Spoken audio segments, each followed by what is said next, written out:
I'm Alderman Jim Balser, former Marine, Vietnam veteran, served in the Marine Corps from 1967 to 1970. I'm here with Commander Gene Roy. We're here to talk about, this is phase 2 of our meeting and talking about our video about what can be done for policemen and for the city. How can we help the city reduce crime? Gene? Good afternoon, everybody. My name is Gene Roy. I'm retired as the Chief of Detectives from the Chicago Police Department. I served in the city of Chicago for 33 years. One of my assignments was here in the 9th District, where I had the good fortune to meet good alderman and his family and the good people of this community and work together with them to make this one of the safer communities in the city of Chicago. We're first going to begin with the Pledge of Allegiance. Gene, I pledge allegiance to the flag of the United States of America and to the republic for which it stands, one nation, under God, indivisible, with liberty and justice for all. Gene, if we could have a moment of silence for Officer French, who was buried today. Yes. And also remember the speedy recovery of Officer Yanez, who was seriously injured.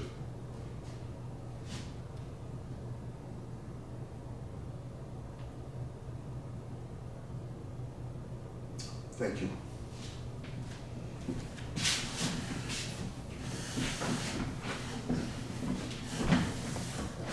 Gene, the first time we talked, we talked about how we got in this position, what happened. We brought up a lot of good issues. Now I want to talk to you about what can be done for the men and women, for the police, for reducing crime. How can the citizen help? What can we do? And just to lead this off, to talk about PTSD. Just to lead it off and talk about PTSD. There's a lot of different things that we can do to improve the lot in the working conditions of the Chicago police officers. Some of it comes from the community, some of it comes from the city government, some of it comes from the officers themselves. What I'd like to start off with before we start talking about the PTSD, for people in the community that are watching, and this question really comes up a lot, the easiest thing you can do is remember that these officers, male, female, they're just like you.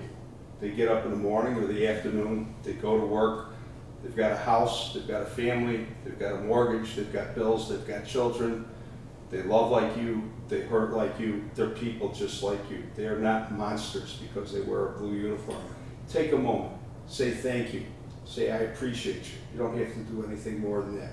Those few short words and a smile or a handshake offered to the officers will do more for their morale than anything you can think of. I couldn't agree more. As I talked about before, when I came back from Vietnam, I have one person tell me, welcome home, thank you, for what you did, your service. It meant so much to me. And now with the police officers, as you and I talked about, the strain and the stress they're under every day. Would you go into that? Policing has never been an easy business. It's never been a 9-to-5 office type of job. People don't meet police until they're having the worst day of their life. And that's when it's most often people meet police. And they're at their worst. The officers are confronted with tragic situations, and it just, it just creates a lot of stress. It comes with the territory, but it just really puts a damper on the relationship. The police don't show up at your house to tell you you won the Publishers Clearinghouse or the Lotto. They're there with bad news or something bad has happened. That's what you talk about the demands on the police. Well, first of all, we expect far too much of our police. We expect them to be law enforcement officers. We expect them to be counselors. We expect them to be social workers. We expect them to be child counselors. We expect them to be medical experts. We expect far too much of our police officers. And it's a burden that the officers have taken on down through the years.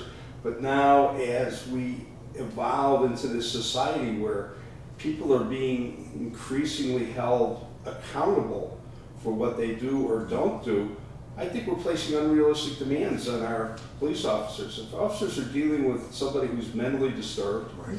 or who is high on drugs or something, Police officers are not trained medical professionals or psychological professionals.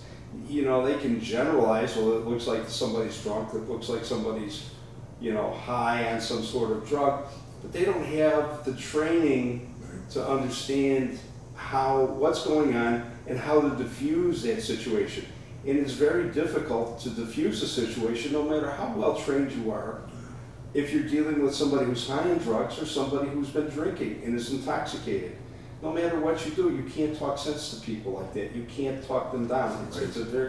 And oftentimes the nature of the situation is such that the only option left to the officer is the use of force, trying to restrain that individual so they can't hurt themselves or other people. And of course, that's when things go bad, and you know, when people start making claims of police brutality. We talked about having psychiatrists and counselors. I mean, it's something you brought up the last time about having them involved in this so they can diffuse the situation. There's two aspects to that, Jim. You know, the first one is dealing with those situations on calls that officers respond to. In our last conversation, I suggested, and I really feel strongly, that the city needs to review the protocol for dispatching officers to calls of a mentally disturbed individual or somebody who's off their medication or somebody who's intoxicated, because the officers do not have that medical training. On the other hand, you have paramedics who are trained, they're authorized to administer first aid, they are trained and legally authorized to administer drugs in critical situations. They have a radio where they're in immediate contact with attending physicians at trauma centers and can get advice as soon, just like that. Those are the people who should be attending to those incidents and dealing with people who are suffering from some sort of emotional disorder or drug use. Now, Gene, we touched on the PTSD, and I'd like to go into that a little bit more. The police officers, as you and I talked about, they see this violence almost every day in a constant. They're also on a state of alert all the time. Right. Your mind and your body's in tune. You see people that are killed. You see people that are wounded. You see drug use. You can bring this home to your family, and you know it's hard to get rid of it out of your mind. What happens is, you know, we say people walk around in one of three conditions. Condition green, everything is normal, they're in a safe environment, you really don't have to have your guard up. Condition yellow is you're in an area where something may happen, you have a heightened state of alertness. And condition red is when you're in a hostile situation and your life or the life of others is at risk. You can't walk around in condition red all the time. You're going to burn out physically as well as mentally. Yellow, you know, you can do it for so long, but you still need to have a break. What happens, Jim, is police officers, and I'll include our friends at the fire department, including the firefighters and the paramedics too, they respond to scenes, to incidents that no normal human being does. Right. You're a military veteran, you know what I'm saying there. But these officers are going into these situations, they're seeing death, they're seeing violence, and it's of such a nature. Our minds are programmed to accept normal things. It's normal to be tired after you walk somewhere or work out or something like that. Our body's programmed like that, our mind's programmed like that. But when you walk into a crime scene and it's obvious that something violent and nasty has happened there, and you know, your mind is literally overwhelmed because one part of your mind is searching on that hard drive up here trying to compare it to something, and there's nothing to compare it to because we're not programmed that way as humans. And what happens, the cops, firemen, paramedics, they suck it up, they get through the situation just like the military, and then they go on from there. Well, at some point, their shift is over, they go home, but the memories, the images are still up here. Now, what do you do with them? You know, a lot of people suggest, you know, exercise, walking, talking it out. You have to do things like that. You have to exercise. You have to burn the toxic chemicals out of your system. When you're in that situation, in it where violence has just taken place or gun battles taking place and there's wounded there, your nervous system kicks in and your epinephrine kicks in and you're just functioning at a Superman level. Well, what happens at the end of that when it's all over, those chemicals are still in your system. They're still giving you, an elevated heart rate, an elevated respiration rate. You need to come down from that. You can't, your body is not made to function at 110% capacity all the time. It functions below 100% capacity. So the chemicals are literally toxic. What you see, what's stored in your mind in this hard drive up here, that's also toxic if you don't get rid of it. And together, the combination of the two can cause, obviously, emotional disturbances, can even cause serious long-term physical ailments, heart issues, respiration issues, diabetes, and other things that are contributing factors. Your body just can't take those chemicals all the time. But the problem is, we've raised, going back through the years, everybody was told, fireman, policeman, paramedic, this is what your job is, kid. Suck it up and move on. Bury it. And people either buried stuff, or what people do in a normal response to those abnormal conditions, they engage in other activities to distract themselves. They want to have their mind taken off that crime scene that they just saw, the dead bodies, the gore on the floor. So one of the things they do, they want to be distracted. The easiest thing to do is be distracted. Let's talk about casinos. You go into a casino, flashing lights, you're overwhelmed by the flashing lights, the bells ringing, the excitement, the loudness. It distracts you. Of course, the casinos do that for a reason, because they want you distracted, so you're not concentrating on your card game or whatever else it is you're doing. They don't want you to concentrate on how much money you just put into the slot machines. They want you to be distracted. One of the biggest problems, one of the biggest ways that police officers and first responders get into trouble these days is gambling. I never knew that.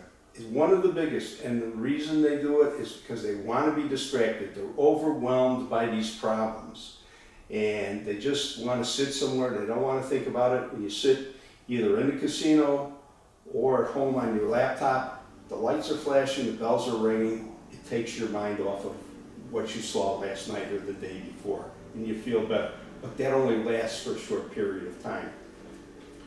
Over time, the stuff builds up. You have to find an outlet for it. And the outlet is to sit down and talk with a professional counselor.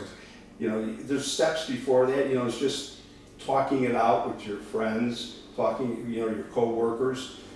A lot of first responders do not talk about it with their families, because they're trying to protect their families from what they saw, what they experienced. So they won't share it with their families, but because they won't share it with their families, it continues to build up and upset them, and it results in tensions in the household. And that's a big problem that the therapists deal with. Instead of saying, honey, I had a bad day today, the kids don't understand that you've had a bad day, you've handled a couple of shootings or something, equally as violent and upsetting.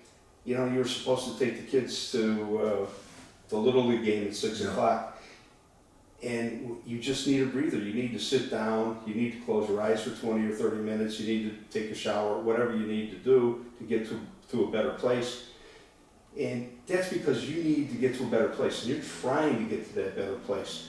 But your kids, your wife, if you're a female, your husband, they don't understand why you're trying to do that. They think you're trying to back out of doing something with the family, and that's not the case at all. And so families need to understand it. The people, the first responders themselves need to understand that they need to talk to people. Whether, again, it's the peers, there's a number of police departments across Cook County that have what they call peer support groups. Right. And then a number of the larger departments have employee assistance programs. Can I ask a question? Does the city, is there something like that in the police department? A counselor, people that you can go to and talk to and say, I have a problem, we need to talk. The Chicago Police Department has a great employee assistance program. Dr. Rob Sobo is in charge of it. I've known Rob for 20 years. The problem with the police department EAP, there's two problems actually. Number one, they're overworked. There's more work than they can do. I talked to a friend of mine who was a police psychologist, and she told me there's no shortage of work. There's no shortage of work. So they need to hire more people. They need to hire more people. The other problem is the climate that we exist in today, especially for the police officers. They are afraid that anything they say or express in their session with a counselor who's employed by the city of Chicago is going to be reported back to their bosses. They also fear that the information could be used against them in lawsuits. And they also fear, the biggest thing is, they fear losing their firearms owner's identification card. And because if they lose that, they can't work as a police officer, and it's a bear to get one back after it's been suspended. So part of this, defund the police, anti-police movement that's going on, there were actually proposals to change the privilege that police officers have with their psychologists or with their professional therapists. Those conversations are covered by law. They're privileged by law. They're also privileged under the Hippocratic Oath that the doctors and the therapists, the medical professionals take not to divulge any information, and also by the HIPAA Act. But there are certain factions that are trying to strip that privilege away from conversations that officers have with counselors, with medical professionals, and to be able to use that in disciplinary proceedings and lawsuits. So what has happened is the officers are not utilizing the CPD's EAP program, employee assistance program, as much as they should, because they're afraid of all those things. They say that they are, people have told me they are afraid that if they go in and tell a counselor, I'm really ticked off because I saw this, that, and the other thing the other night, and yeah, I blew my stack, and I called somebody some names or something like that, and maybe my voice wasn't all that professional. They're afraid that that's going to be turned over and be used against them. So what's happening is there's a diminished use of the EAP program by these officers, and these officers are going to private psychologists and therapists, and what they're doing is really interesting. A number of these people are located in the far reaches. They're not in the city, they're out in the suburbs, and the far southern suburbs and the far northern suburbs. And officers are deliberately going there because they don't want to be seen going in and out of a psychologist's office. They're afraid that somebody's going to see them and go back to a boss or go back to the police department and say, here's Officer Smith, he's seen a psychologist, something's wrong, you better do something about it. So we need a strong statement from city government, city leadership, both the police department and the mayor's office, to tell people, let these officers know that EAP is there for them.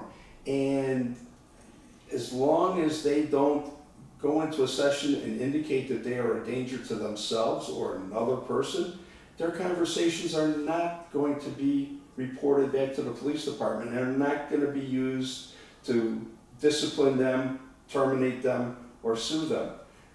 Be a real simple gesture. It wouldn't take long. I think it would make a marked improvement. But then the EAP and the police department and the city government is going to have to build bridges back to the police. And right now, that relationship is, to say it's strained, is being polite. Just to let you know, we've known each other for a long time. I left government because of PTSD. I finally admitted, after many, many years, I had a problem. That was step one, and I was older too, I was 65 at the time. I had to admit I had a problem. That forced me into retirement. I retired. I've been going to counseling at the VA for 6 years now. I don't regret it. I have no regrets. Of course, some of the things you said that, and I can relate to as a veteran, you don't want to be labeled as someone who has a mental problem. I didn't want to be seen up at the VA. I was worried about all of that. So I understand this, and it saved my life. I still go to counseling, and I will continue, and I would advise any police officer that if you need this counseling, please get it, because as you and I talked about, close out with this, the number of suicides are incredible. I mean, it's just... It's just terrible, and each life is a life wasted, and it's a family destroyed. Yeah, and your family pays out. Your Exactly. family pays out. That's the tragic part. Gene, let's move on with unholstered weapon or holstered weapons, as we talked about. The problem that they have now, the police have. Could you explain this, please? There's a number of police reform measures that have been instituted in the past few years. Two of them are particularly onerous and put officers and the community in danger. And let's not forget about it, putting the community in danger too. At the present time, officers are prohibited from engaging in a foot chase unless it's authorized by a supervisor, and they have to already have probable cause to make an arrest. So that means if you pull up at a call of somebody standing in front of my house selling drugs, and you're the officers that respond to that call, and you pull up and you watch for a few minutes, you see hand-to-hand transactions, it's obviously engaged in drug trafficking. You know that from your experience in the neighborhood, knowing who the people are, so forth and so on. Guy starts running and he's holding his pants, but you have to get permission from a supervisor to chase that individual. Because some academic somewhere did a study in saying that 1/3 of all police foot chases end up in, shots being fired. Well, I mean, what are we supposed to do? Yeah. I mean, you want the police to respond to incidents, keep people safe, and keep the community safe.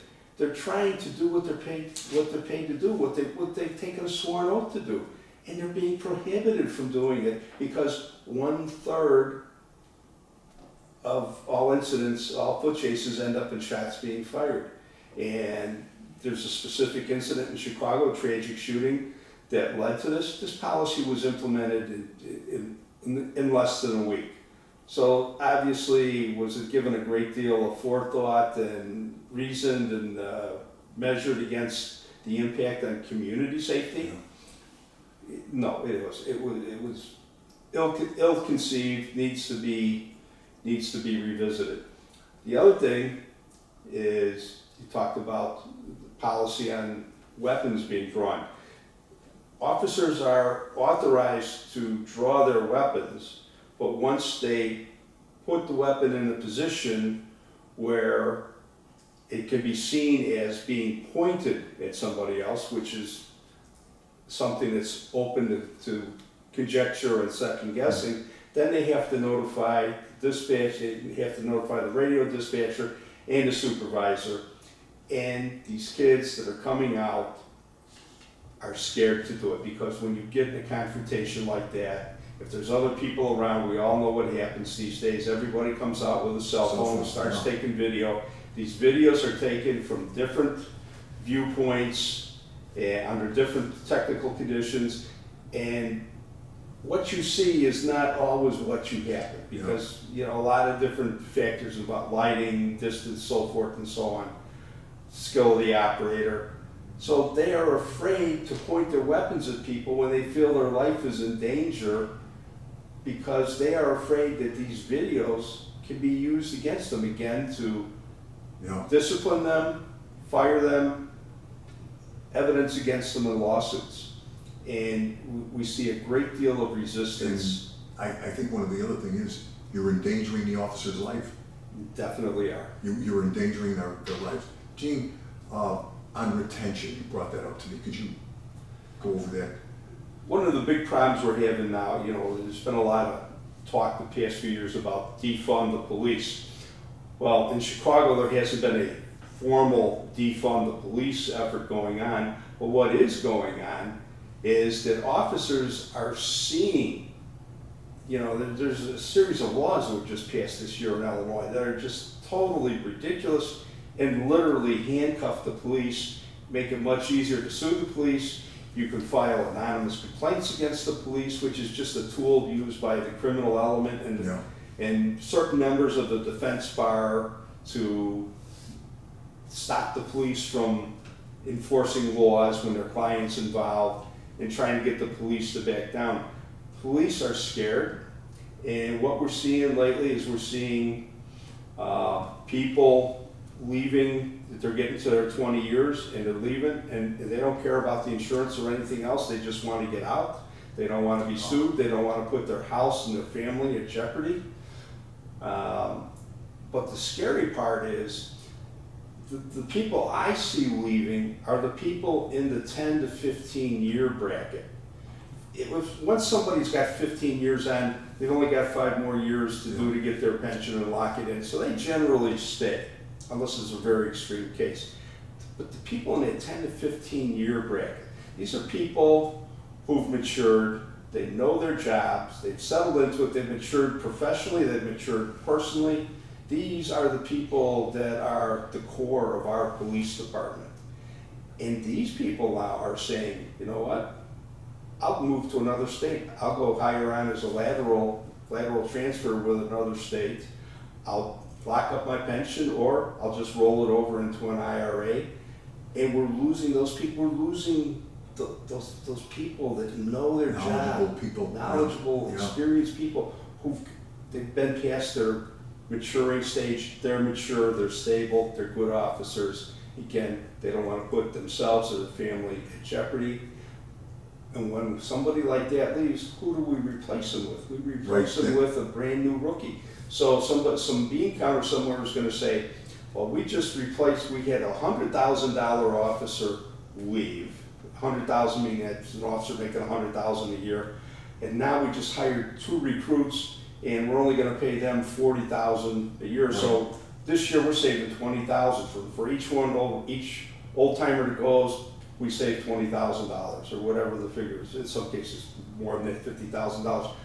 But it's like trading an all-star on a team and replacing them with somebody just up from AAA who's never been in the big leagues before.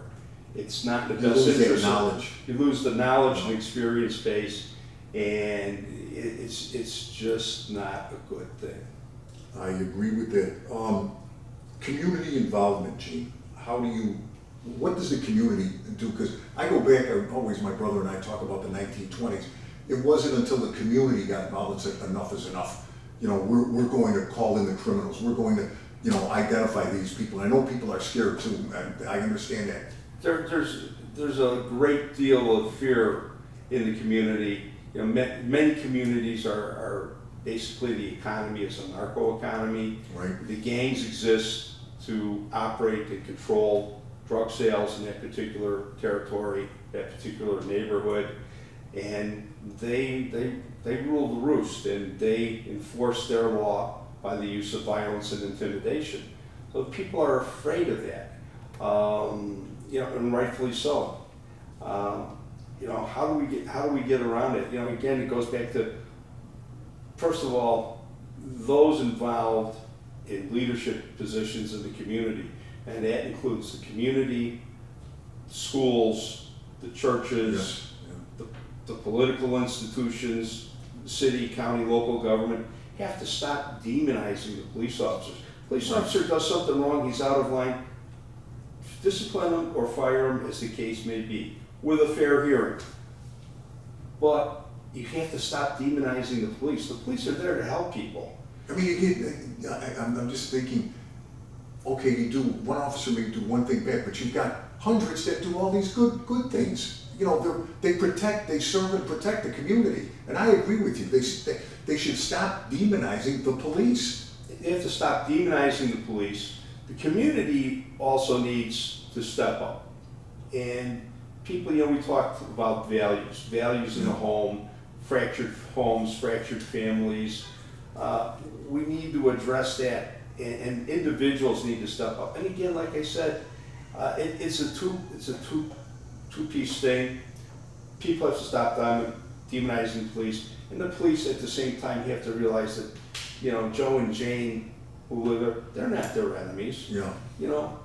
We're all the same. Right, We're all and the same. people have got to come together. When people start talking, I've always been a big advocate of getting officers out of the car, doing street roll calls, as we say. Yeah, sure, used to do them here in the 9th District. Get the officers out of the car, have them turn their radio off, and just concentrate on being people and meeting the people that they serve, and allowing the people in the community to see these officers they're just like them. And as a matter of fact, once they start talking, you're going to find out that they've got common acquaintances, Right. or other common factors, went to the same school or something like that. And that's what improves the bond between the officers and the community. I couldn't agree more. Gene, one more thing is I want to close out with something. Do not defund the police. Again, I'll say it every time. Do not defund the police. Make sure they're properly funded. Gene, it's been interesting. I want you back. Let me know when, Tim. We got to put something together. It's been an honor and a privilege to be here with you and to talk about these issues. It's tough on the police, and I think we can try and do more for them. I agree. And as I always close out, Semper Fi, God bless America. Make sure you fly that American flag.